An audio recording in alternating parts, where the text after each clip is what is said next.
ఎలా ఉంది game change చేశాడు గేమ్ లేదంటే ఫస్ట్ గా అందరికి డూప్ కోపడకండి, ఫ్యాన్స్ అందరికి చెప్తున్నా, సినిమా చాలా డిసప్పాయింట్ చేస్తుంది. ఫస్ట్ థింగ్, చాలా మంది చాలా ఎక్స్పెక్టేషన్ తో రామ్ చరణ్ గారి లైఫ్ లో ఒక గేమ్ చేంజర్ అవబోతుంది అని ఫీల్ అయ్యి వచ్చిన ప్రతి ఒక్కరికి ముఖ్యంగా చెప్తున్నా, చరణ్ ఫ్యాన్స్ ఫీల్ అవ్వకండి. సినిమా అయితే సోసోగా ఉంది.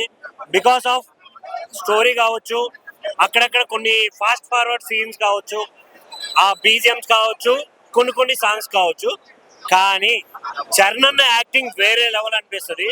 అప్పన్న క్యారెక్టర్ ఏదైతే చేశాడో కుమ్మేశాడు అసలు. అంజలి గారి క్యారెక్టర్ కావచ్చు, అప్పన్న క్యారెక్టర్ కావచ్చు, చేసిన శ్రీకాంత్ గారి క్యారెక్టర్ అయితే వేరే లెవెల్ అనిపిస్తుంది. మెయిన్ గా ఫస్ట్ గా ఎస్జే సూర్య ఆ పేరు ఒక విలన్ గా నిలిచిపోయే పేరు ఎత్తి నిజంగా చాలా బాగా చేశారు, చాలా బాగా. కాకపోతే కొంచెం కాన్సన్ట్రేషన్ చేసి తీసుంటే బాగుండేది అనిపించింది. ఏ రొటీన్ స్టోరీ తీసుకున్నా ఎక్కడ మెయిన్ గా శంకర్ గారి మ్యాజిక్ ఎక్కడ కనిపించలేదని అనిపించింది. సో థియేటర్ కి రండి, ఎంజాయ్ చేయండి. Thank you. చెప్తున్నాను, ఫస్ట్ హాఫ్ అయితే ఇంటర్వెల్ బ్యాంగ్ వరకు చాలా బాగుంది. సినిమా ఇలాగే కంటిన్యూ అయితే హిట్ అవుద్ది పక్కా అనుకున్నాను. ఆయన మెగాభిమాని, మెగాస్టార్ అంటే చాలా అభిమానం. ఆయన చెప్పిన మాటలు నేనే ఒక మెగాభిమాని ఎక్కువించట్లేదు. సినిమా అయితే సెకండ్ హాఫ్ అసలు ఎందుకు తీసారా, ఇక్కడ చుట్టూరు చెప్తున్న వాళ్ళు ఎవరో కుట్ర అనేది ఏం లేదు. నేను మెగాభిమాని, వచ్చిన అభిమాని ఏం కాదు, మెగా అభిమాని క్లియర్ గా చెప్తున్నాను. సెకండ్ పార్ట్ అయితే శంకర్ గారు ఎందుకు తీశారు, అంత ఎక్స్పీరియన్స్ డైరెక్టర్.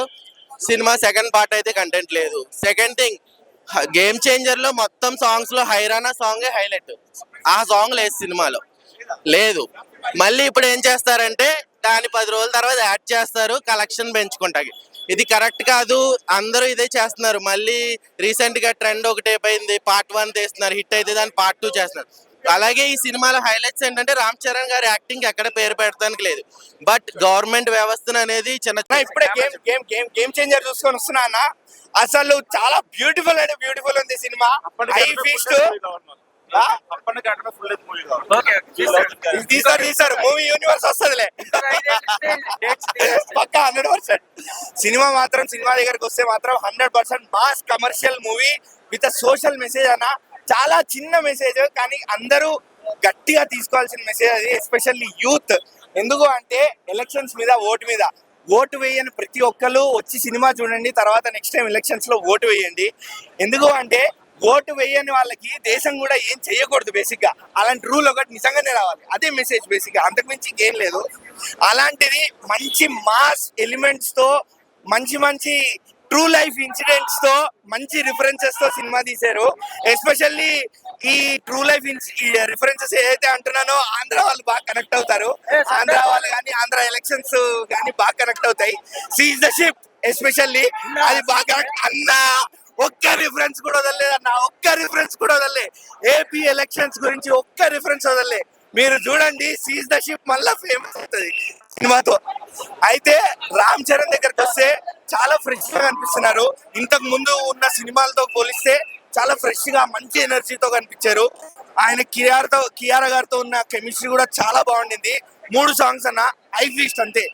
జరగండి, రా మచ్చా మచ్చా, తర్వాత 3 కూడా హై ఫీస్ట్ సాంగ్స్.